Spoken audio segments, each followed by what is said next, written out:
Tim Duncan has become overrated. Why he is not overrated. You know what I'm saying? Like, why is y'all giving so much slander to Tim Duncan, bro? Like, the big fundamental, y'all don't like him, bro? What's going on? When Wemby would be my first pick. His progression, his poise, his confidence, his skill set, his potential. If you lined up every great player since the inception of the NBA, and if we're just going off of what we've seen from them in their rookie season, I would pick the kid in San Antonio. Now, we finna tune in to some NBA hot takes. Not finna just listen to anybody. We finna listen to JxmmyHighroller. So if you're an NBA nerd, be big into NBA drama, gossip, NBA news, then tune into this video. Like, comment, subscribe. We finna get right into it, man. After years, cause I want to hear what he gotta say, bro. He always hating on some of your hot takes. Today, I'm gonna share some of mine. Like, this is gonna be a banger right here. That if I put others' opinions up for debate, bro, it's the hot takes. Like, I don't want to talk too much, but it's the hot takes, bro. That I do the same for myself. Because like you, I too am just a guy who has a few takes and opinions that I wouldn't dare say out loud in fear of having my ball knowledge put into question. But today, yeah, because like a hot take is your personal opinion. Like that's why I'm so interested in this video, bro. Cause like, like you can't tell me how I feel about something. Like, you know what I'm saying? As long as my opinion is not delusional, like you can't tell me how I feel about something. I'm feeling great. That's why this one is gonna be spicy, just bro. that. So here are my NBA hot takes. You feel me? Like, it's gonna be spicy, yeah. Today's video is sponsored by DraftKings. Meet up with Chick from this app. You thought about some of the. In preparation for this video, I thought about some of the opinions I've had over the years about players, teams, eras, opinions that I know are probably subjective and completely false, but I usually try to stay as objective and non-biased as I can. Do my research, refer to film, gather consensus when necessary. But in this video, I'm doing none of that, and instead sharing with y'all 5 of my NBA hot takes. Alright, so my first hot take is kind of hard to admit. I almost don't even want to say it out loud, but I'm going to. Tim Duncan has become overrated. Now, before you bring up... I just seen this on somebody else's channel where they said Tim Duncan is overrated, and he was like, why he is not overrated. You know what I'm saying? Like, why is y'all giving so much slander to Tim Duncan, bro? Like, the big fundamental, y'all don't like him, bro? What's going on? Tim Duncan was playing, like, there why were do y'all maybe not like him, a few bro? seasons throughout his 19-year career where he was considered the best player in the world. No one ever thought he was better than Shaq in his prime. Many fans at the time argued that KG had a higher peak than him, although I would disagree with this. And in the moment, for a good decade or so, you would be in the minority if you thought Tim Duncan was a better basketball player than Kobe Bryant. By the time Duncan retired, he was very underrated. Most fans had him somewhere around 15th, maybe just outside the top 10 greatest players of all time. But miraculously, over the past 5 years or so, Timmy has creeped from 15th to 13th to top 10 to where he probably should be, somewhere around 7, to now all the way within people's top 5, even top 3 players ever. And this isn't just a small community of Tim Duncan advocates. There you go, front the move. Like, personally, Tim Duncan, he is not like the greatest player, but like the complete, like, I don't think you will ever have a complete player like Tim Duncan ever again, because not only was he a great basketball player, but like off the court he was great, and then he also had a great basketball man. You know what I'm saying? And then it's like he was also selfless. Like when he took a lesser contract, bro, like you will never see a superstar do some shit like that, bro. Like, you feel me? Like if Bradley Beal would have a smaller contract than he got now, bro, on front of grade, the Suns would be able to do something. But Tim Duncan, he actually he's just and then he tall, lengthily. He played both sides of the court, defense, offense. You know what I'm saying? Like team oriented, team first basketball. It's not really about him, but he's still gonna get his. Like that's like I feel like that's what makes him greater than so many of the rest of the players. Like, you feel me? Like that's like you would not you don't like all these other players, bro. They've never done that before. I'm from the grade. Like you can't say I don't know for you can't take it on my top 5. I'm seeing Duncan floating anywhere from top 5 to top 3 all time for a lot of fans these days. Even people claiming he may just be the greatest basketball player of all time. Guys, Tim Duncan If was he was a incredible, little more the best power aggressive, forward of all time. yeah. He is not one of the 5 He just greatest wasn't players aggressive at ever, all. let alone the GOAT. And I think what's probably happening here is younger, or maybe newer fans of the NBA are looking at his accolades and accomplishments and comparing them side by side to other greats and saying, wow, this guy really did a lot, and his resume is better than just about anyone ever. But if you watched Duncan's career unfold in real time, you would have felt the impact he had on the league and on the Spurs, but you would have also felt the massive role that the Spurs system and Popovich's coaching excellence played on Duncan. He was unbelievably consistent. He was a defensive juggernaut. He was a leader. But Duncan was also the beneficiary of the most competent organization in the league that prioritized team ball and continuity. From Hall of Fame teammates he played with for the majority of his career to all-time greats that played big roles in helping the Spurs win championships, Duncan was always surrounded by winning culture and winning teammates. This is by no means a knock on him. In fact, he was a big reason why the Spurs were so cohesive. But only in retrospect would you look at his laundry list of accomplishments and neglect all of the details that came with it. For many years, the Spurs as a team and organization were seen as this staple of excellence more than Tim Duncan was as an individual. It wasn't Duncan and the Spurs. It was just the Spurs. They were one and the same, not this pretty good team with a fantastically great player on it. But if you just look at his resume, you wouldn't know that. You could argue Duncan had maybe a top 3 career in NBA history, but as a player, he's just not on the same tier as Jordan or LeBron or Kareem.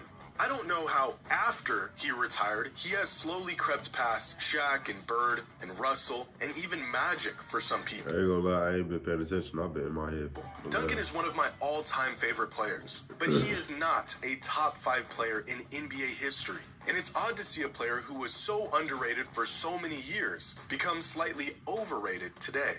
Now, I'd like to think of myself as sort of a board member, an executive within the organization of LeBron fans and Glazers. So this next take pains me to say, but LeBron has sabotaged many good situations throughout his time in the NBA, and his career as a whole has suffered because of it.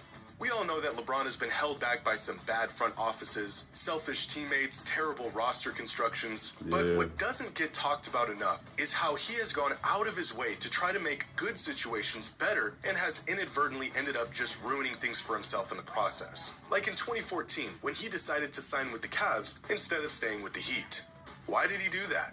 Well, we all know why. The Heat were getting old, Wade was past his prime, and the Cavaliers had the cap space and a budding young star in Kyrie Irving to help reel Bron back to Cleveland. This decision eventually led to a championship, but what if he just stayed with the Heat? With Pat Riley and Spoelstra, where there's culture and accountability. I imagine his career would have played out even better considering where the Heat are Yeah, I agree with that. Like, I gotta agree with that, bro, because, like, the things the Heat is doing, bro, like, he should have, like, yeah, bro, he should have stayed with the Heat, bro. Like, yeah, the Heat, they kind of got it, man.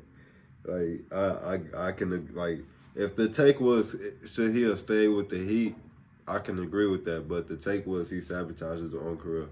So, I'm not that strongly that towards this opinion, but I do believe he should have stayed with the Heat, bro. Like, they could have worked something out. What about when the Cavs went to back-to-back finals in 2016 and 2017? But since LeBron didn't feel they had enough to win it all, he orchestrated an entire implosion of their roster, which ended up being vastly worse, and then just left them again once things were beyond repair. Or most recently, when the Lakers won a championship in 2020, and instead of reloading with the same roster, the Lakers returned with a whole new team just 2 seasons later. These decisions do not happen without LeBron's okay.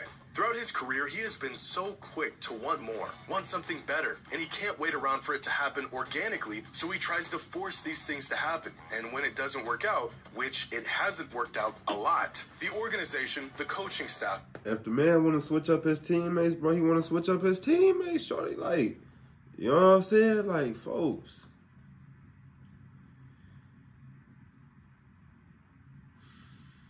And then it's like if the front offices knew a better move to make, then make it. It seemed like he coming with the best move, so that's why they doing that. You feel me? If y'all got the man that's playing basketball stepping up, that's also making the trades, bro, it's like, is the people that's supposed to make the trades not coming with good enough trades? Or is y'all just shutting y'all mouth when he speak? you feel me? Is y'all blazing his shit too? Like, that's what I need to know. Like, y'all should be coming up with, like, I feel like the front office should be doing their job and coming up with better trades then. At that point, like, stop letting this man take the wheel. You feel me? And even his own teammates end up taking the fall. As great as he is, LeBron has tried to play GM way too often in his career. And when he can't, or he's out of options, he just moves on to the next new shiny thing. If he just stayed with the Heat, or stayed with the Cavs, or allowed rosters to build chemistry and young players to develop naturally over time, I think his career and the perception of it would probably be better right now. LeBron has willed his way to some of the greatest feats the sport has ever seen, but he has also sabotaged a lot of good things along the way.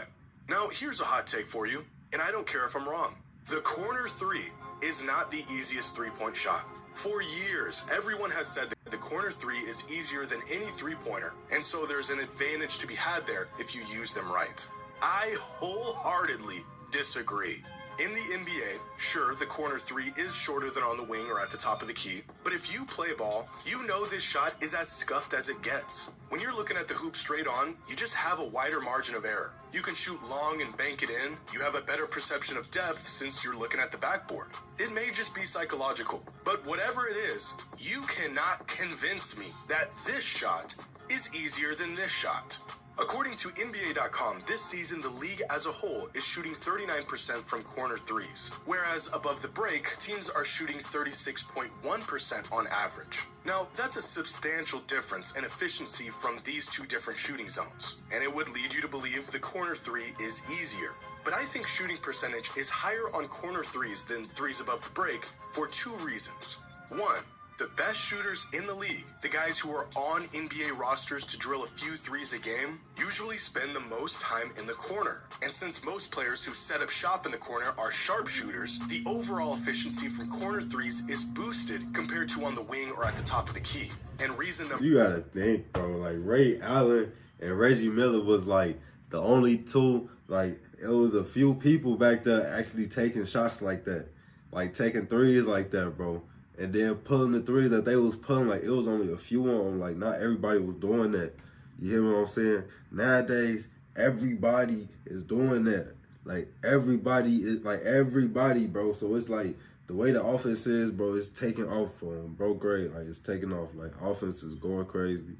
If everybody is trying to shoot like Reggie Miller, if everybody is trying to shoot like Ray Allen, and we getting close, like, we getting better and better, we getting better and better, closer to, you know what I'm saying, to a better percentage, bro. It's like, you know, of course they gonna have, I don't know what I was trying to say, but listen, like, I was just, like, it's just crazy, it's just crazy.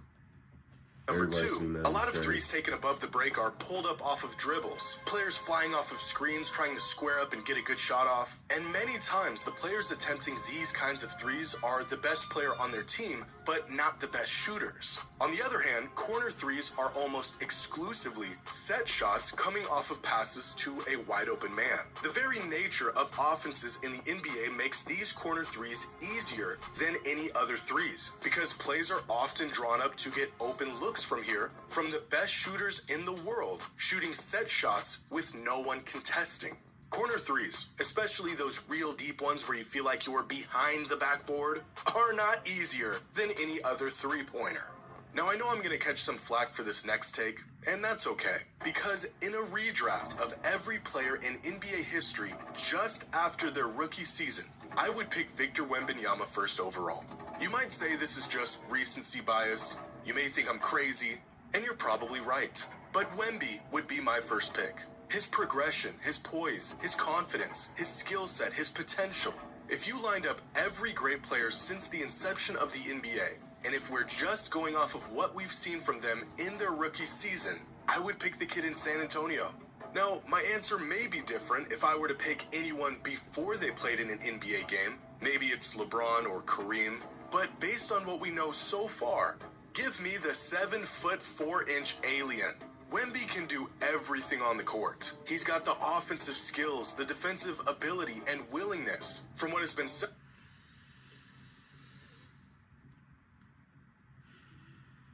I don't know if you should be putting that much pressure on this kid right now. About him, he is like a sponge with It is a information. hot He's take, learning but exceptionally fast on the court. And I think what's just as impressive that as is his some crazy physical stuff to tools, say, man. the kid is not afraid of the moment. He isn't timid, he can talk trash and take it too. He's got heart, and you can tell he really loves the game. Now, I think some players who are up there with him for the first overall pick in a redraft post-rookie season might be Shaq, Kareem, MJ. Duncan was incredible as a rookie. Maybe Hakeem. Overall, their number... Let me look at this real quick. Michael fucking Jordan. Kareem Abdul-Jabbar. Like, golly. Shaq was a dog. 4 blocks. 3.5 blocks. They didn't get Kareem stuff. Numbers are about equally as impressive. But the thing that stands out about Victor is that he's doing this at 19, 20 years old on a minutes restriction. He's already an elite two-way player, possibly even the best defensive player in the entire league. And he has the advantage of playing in an era where he is allowed to develop a well-rounded offensive game from the post all the way out to the perimeter, something that Shaq, Hakeem, and Kareem never had. The improvements he's made from his first game this season to now are already so massive that his progress alone really makes him stand out even amongst the greatest rookies ever. And quite frankly, I never witnessed these other players play in their rookie seasons. I wasn't there to see it in real time. And of all the rookies I have seen over the last 15 years or so, Wembanyama is way ahead of all of them. Is this a terrible... Like, to say he's better than the rookies for the last 15 years, like, of course. Like, he's the best rookie since LeBron James. LeBron was drafted, like, 2003. You know what I'm saying? Like, yeah, you got Steph Curry, you got KD, you know what I'm saying? Westbrook, Harden, Tatum. Oh, yeah, you got Luka. But, like, to say the best, like, folks, just look at his stature. Like, the only reason Trae Young is not better than Luka is because Trae Young is, like, 6 feet shorter than Luka. On my soul. Like, for real, bro. Like, to keep it a buck, the only reason Trae Young is not better than Luka is because he's 6 feet shorter than him. On my soul. So, boom. Just because this dude is 7'4", like, we haven't had somebody that tall and be this skilled for a minute. And LeBron James is like the last GOAT, literally, the last 20 years, 30 years going on. And before him, it was Michael Jordan, so. Argument to make here? I don't think that's Sure. how I take this. Does that change my pick? No. If you can ignore what we know about these players outside of their first season in the league, and if you I don't had know, to but I choose might take one of them, I think Wemby would go first Like, overall. I don't think that's At much least of a hot for me, take. he would. Hot take, By the but I time these think- other I might players take- came into the league, they were already relatively polished. Jordan was still pretty raw. It and depends LeBron on, was like, how playing his off of career sheer goes. I gotta see athleticism. his But career. Wemby is having one of the greatest rookie seasons ever. You know? And just by watching him, you And, can like, tell how he's great still he just can learning be how to play in the instead of NBA. what I think So he not can be. only is he already You know? incredible, he's just Like, barely he might scratching pull the some shit out his surface ass that of I his never potential. could've Now, can this take come back to thought bite me in of. the ass? It sure can. But I don't care. If I could choose any player in NBA history based off of their rookie season and their potential and trajectory, I'm picking Victor Wembanyama. Now, I don't know if this last take is even a hot one in... Alright, man. We're gonna end it off right there. I kind of messed with the last one, though. Like, the last one, I was actually interested in that one. You know? Like, I was interested in that. Well, if you like that, comment, subscribe. If you learned something, if any one of these teed you up, if any one of these, like, triggered you, you know, to let me know for, like, what you agree on, what you disagree on. You know what I'm saying? There's a few of these I kind of can, like, I can see that, I feel that. And it's a few of these that's like, nah, you know, I ain't, like, for you just saying some stuff at this point. But the last one, I can go both, like, I can see both sides of the coin. Because, like, he do got the potential and the trajectory for it, though. You know what I'm saying? Like, out of all the greats, he can shoot that job. Like, out of all the bigs, he can shoot it. And at all the guards, he can play like he's a big on front of grade, so he can play, and he can play on the perimeter too and lock some guards up for like who's stopping him? Like put Michael Jordan on him, he gon' soon as he try to steal it, he gonna put it in the air. He in the middle of the court, but he still can poke him. Like he can dunk from the free throw without even jumping. Like he can just reach out and just tap it in. So it's kind of crazy. Like what I feel like he can do in the next 10, 20 years without injuries, hopefully. You know what I'm saying? Knock on wood. But tell me which one was your favorite. Like, subscribe. We finna get out of that.